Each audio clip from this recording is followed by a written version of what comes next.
Welcome, podcasters. Thank you so much for joining us today. Today, I'm excited because I'm joined with Doug Levy. He's the founder and president of the Lexington Rose Consulting and Financial, and he's a fractional COO, which is pretty cool. I'm a big fan of this fractional work nowadays because you get so much information from it. But Doug, you spent more than 25 years helping service-based businesses close operational gaps. Yep. Your track record, God, 300% revenue increase with 45 people in the insurance agency. Yep.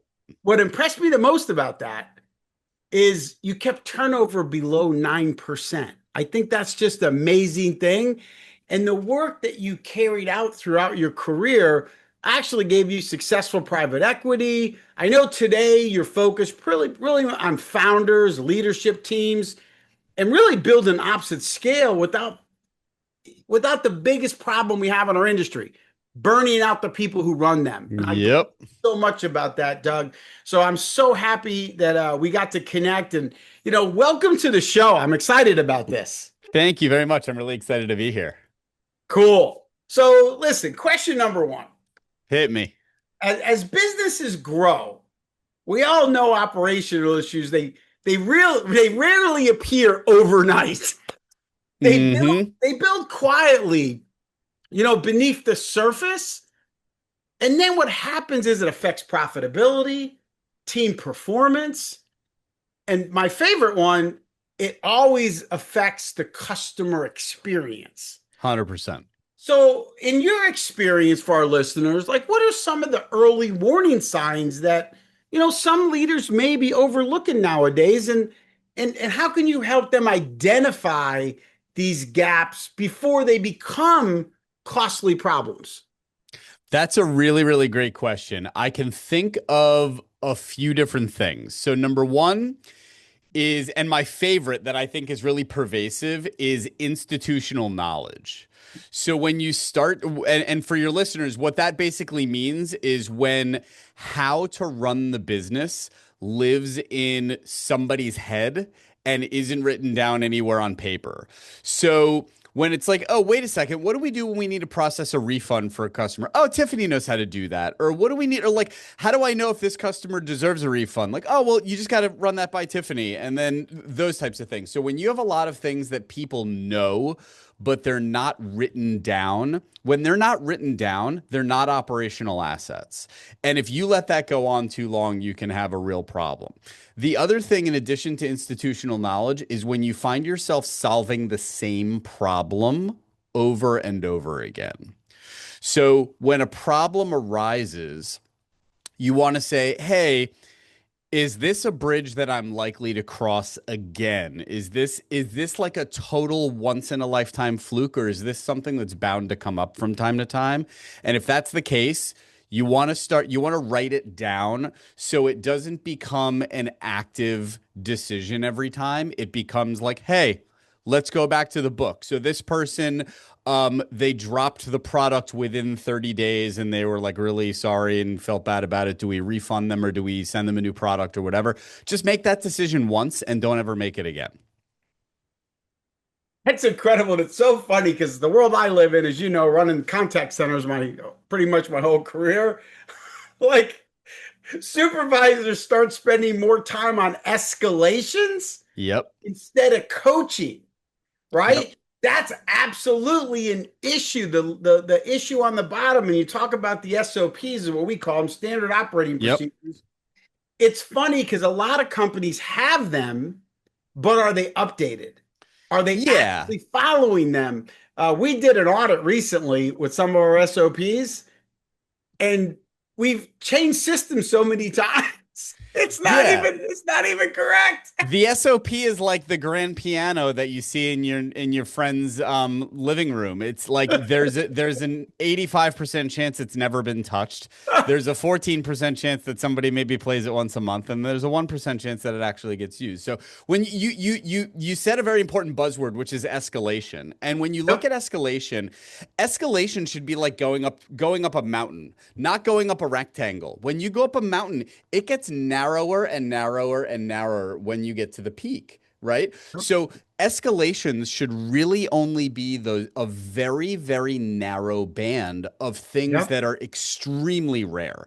If there are things that are more frequent than that, they need to be the protocol needs to be documented so it can be handled and not escalated. And Oh, those 100%. those things represent so much operational drag that profitability just starts to bleed and headcount starts to blossom.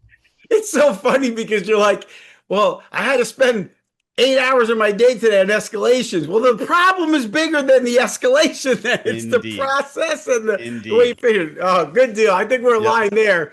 So let's get into question two.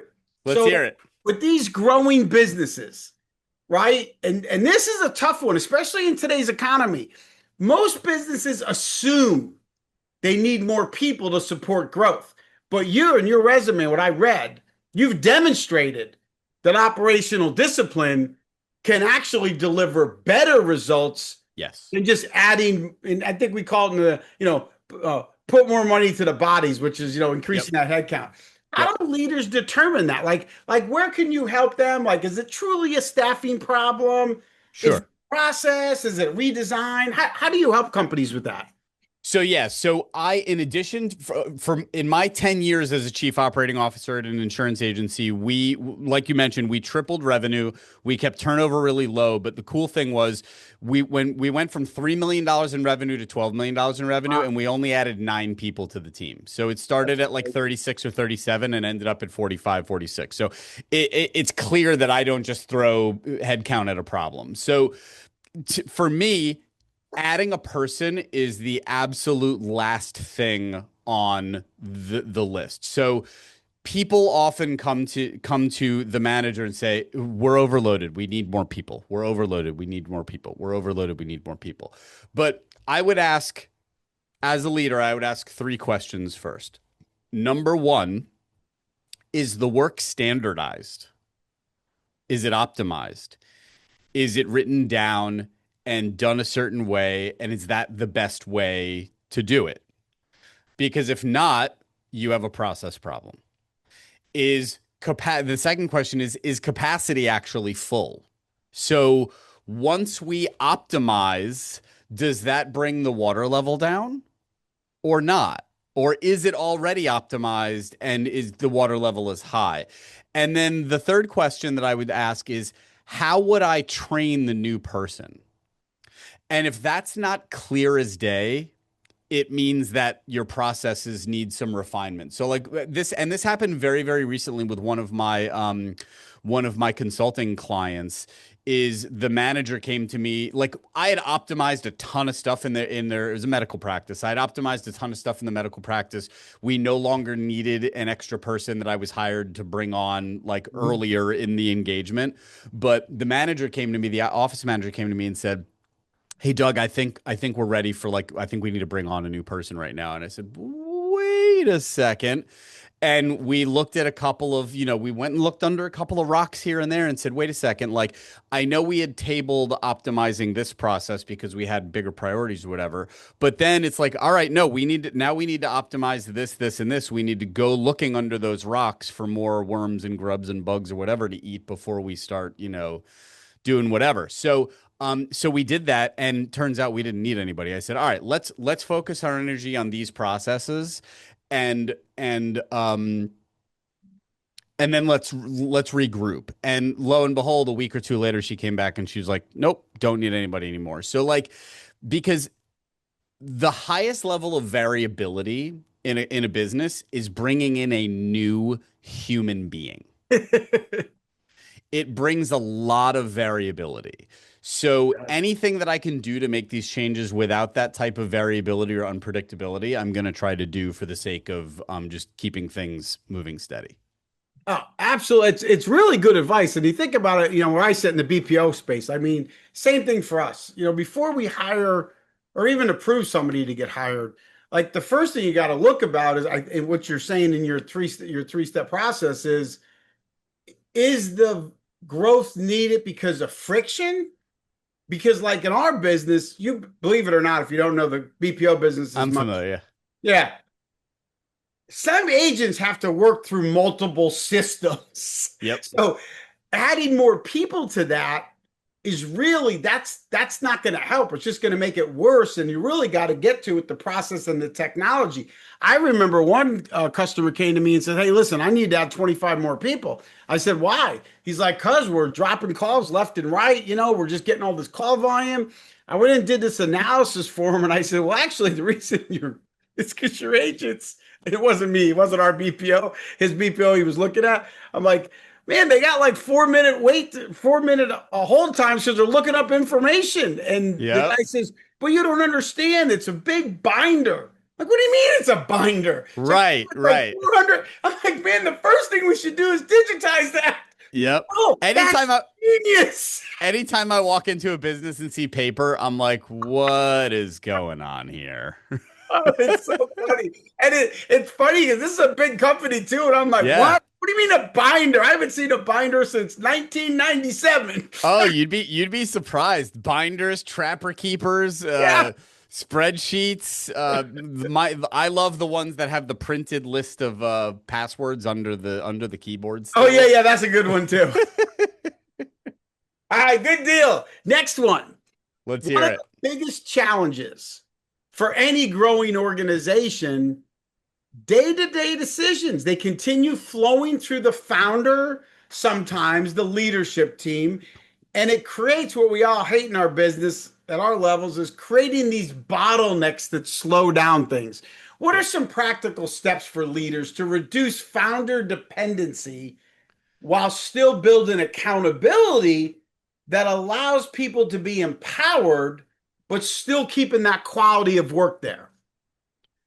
That's a great question. It's risky, right? It Yep. it it sounds risky. And what it is it's a two-way trust thing. So as a leader, we have to trust people to execute, and they have to trust us to be able to safely screw up, Yep. right?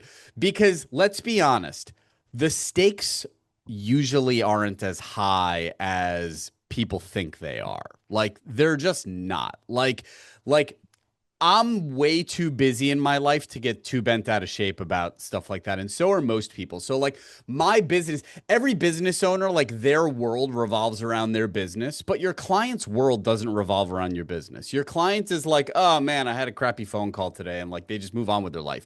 It's not that big of a deal. So, you have to empower people to make routine Yep. decisions. You have to expect imperfection and welcome it as an opportunity for improvement and learning.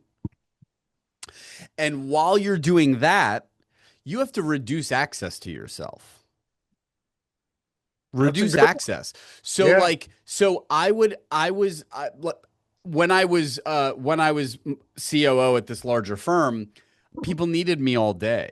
And if I was in meetings, I'd come back and I'd see a Teams message and it would be like 3:09 p.m. Hey Doug, I need you for something. Can you call me? You get a chance? And I wouldn't do it because I wasn't there. And then guess what? I get another message at 3:18. Never mind, I figured it out. That's Because awesome. if people don't have access to you and you can't be a crutch, they have to figure it out. They have to rely on themselves. So it's basically trusting your team to make decisions, being understanding that there's going to be imperfections, and again, welcoming those imperfections and those errors as an opportunity, as opposed to like, oh my God, the whole world is crumbling. And then reducing access. If you could do those three things, if you can establish that mutual trust, if you could trust your team, get them to trust you and feel safe around you to screw up, and then you can maybe step away for a little while and like, don't answer the phone. Don't get back to the Teams message in 14 seconds. Be in a meeting, go on vacation. I promise you, things will happen without you being there. If they can get done 90% as well as when you are there, that's incredible. That should be the gold standard because who wants to be so dependent upon that they can never leave? Most people don't. Agreed. I mean, I'll tell you, I've been with Etech for 20, 26 years, 25 years now. I've been with my CEO for over 30. So my two jobs were working for him. And the one thing he taught me early in my career was trust is number one, most important, which you talked about. Yeah. But he also said he gave me permission to fail, is Yep. how he called it. Yep. So because of that, I'm a risk taker.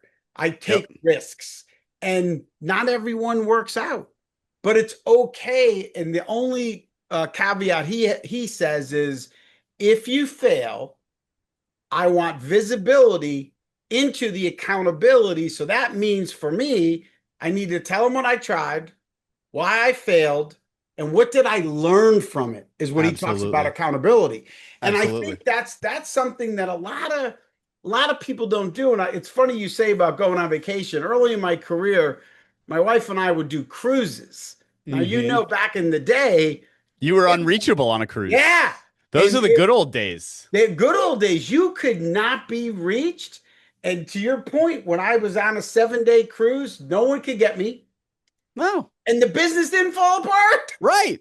Right. None of us are that important. Like I none of love us are it. that important. So like check your ego for a second and remember that like other people can do jobs and like you can go away. It's okay. It's hard for leaders and business owners to do that because like our businesses are our babies. So Yeah. it's not easy and it's a bit of a psychological play, but like that's how you grow. Like it's the same thing with raising a child. I think like conventional wisdom says that you have to let your child scrape their knee every once in a while to like, Yep. I read a quote the other day that said winners lose a lot more frequently than losers do. I like that one. And definitely about the children. Like when our kids were being raised, I remember one time, that's probably not a good one to be sharing on a podcast, but I was watching my youngest daughter at home. I was Yeah. working from home for the day because my wife was doing something. And next thing you know, I'm calling one of our directors saying, "Hey, hypothetically speaking, how do you get permanent marker off a child's face?" Like, what happened? I said, I was watching Brianna, and for whatever reason, she started drawing all over her. So I was like, well, let me explain to you what the word watching means. I mean, Yeah. it's like, Yeah. she's good today, right? She's Like, fine. yeah, she's fine.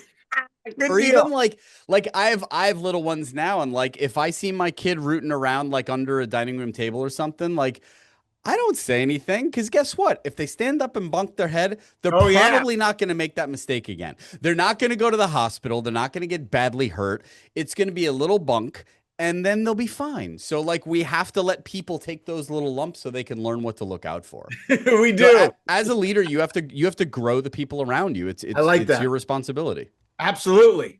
All right. So this is my next topic is one of my famous ones I love. So Okay, AI. okay.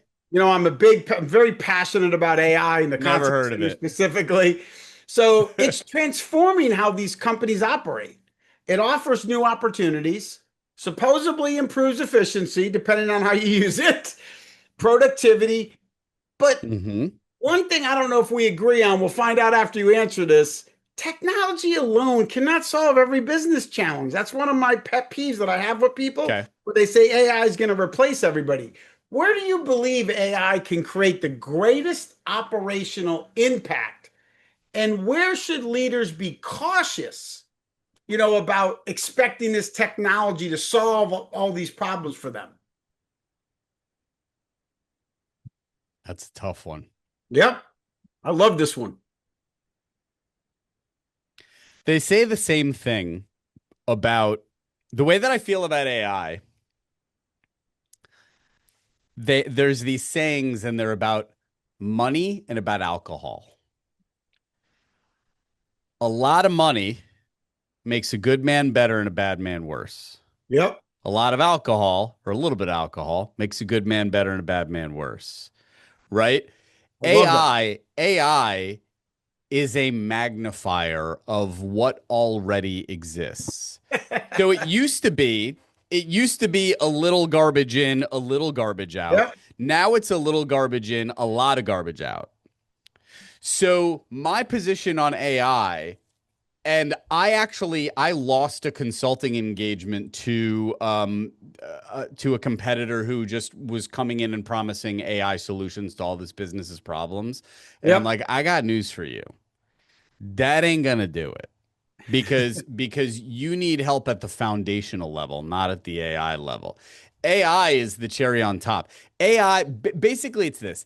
AI cannot fix an unclear or a clunky operation. It Yep. accelerates what you already have. So if you haven't defined what good looks like, if you haven't defined your desired outcomes, if you haven't defined how the work should be done, AI will just magnify the inconsistency. So you have to start at the foundation. You have to design the process, then you can optimize it, and then you can use AI to improve it. So I think that's really what it Yep. is there's this expectation that AI can't turn nothing into something. It can only turn something good into something better. But alternatively, it can really speed up and expose the cracks in something that's not really built properly. Like if you take a car and if you take like a 1997 Honda Accord and try to make it go 200 miles an hour, it's gonna Yep. fall apart.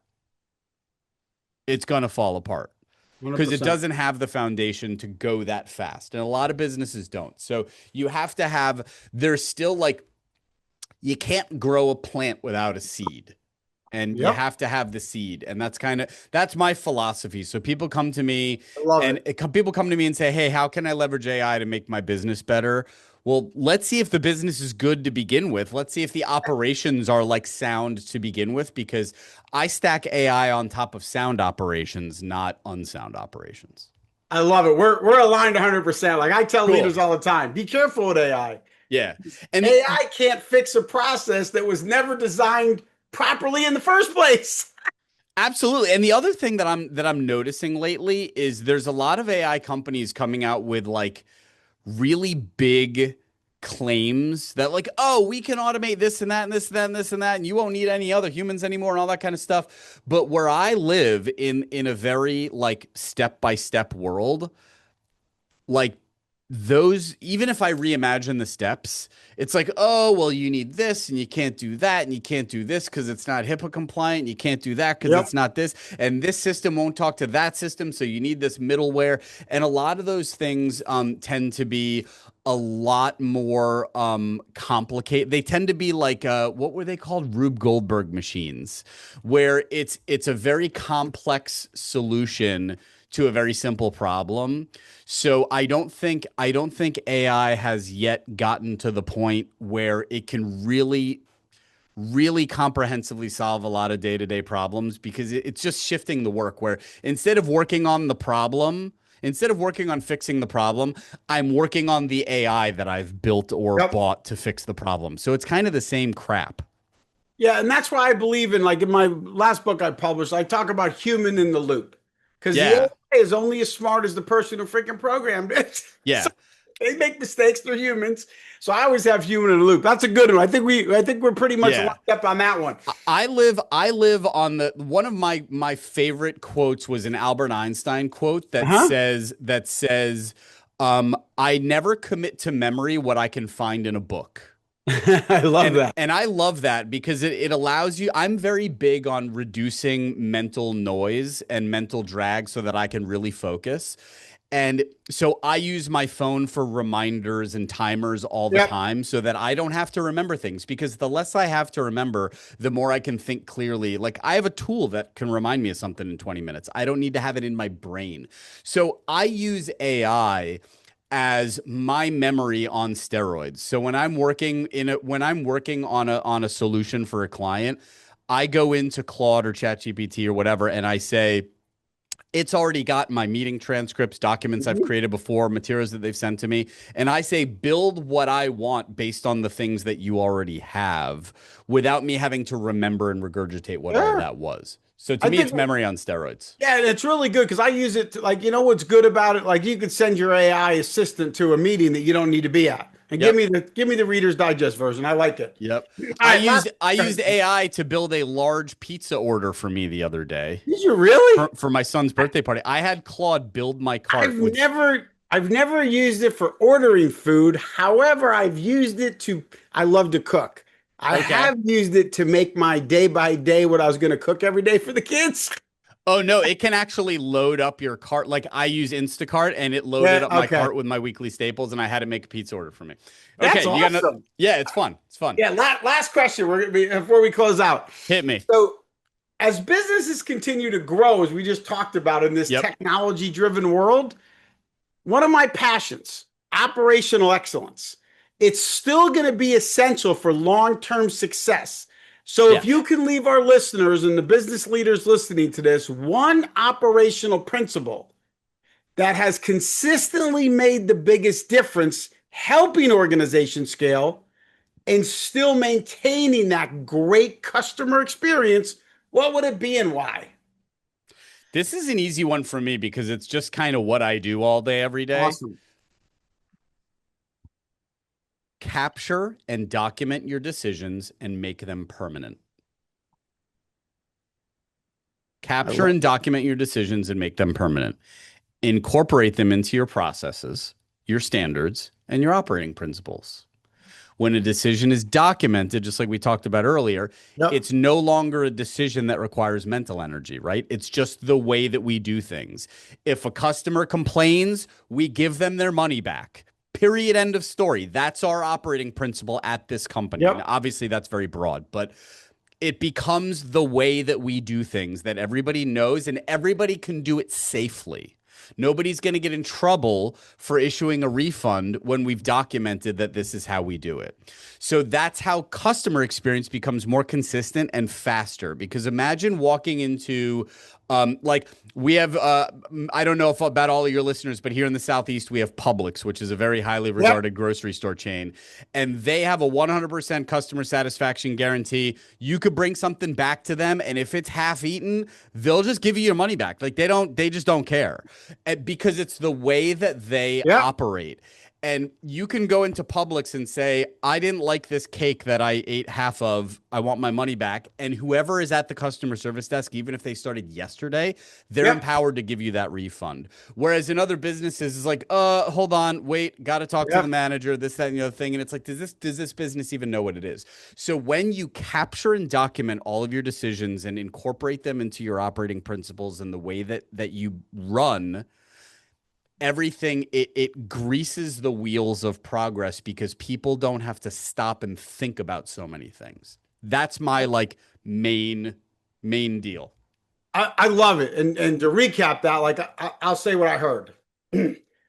Consistency has to come before scale.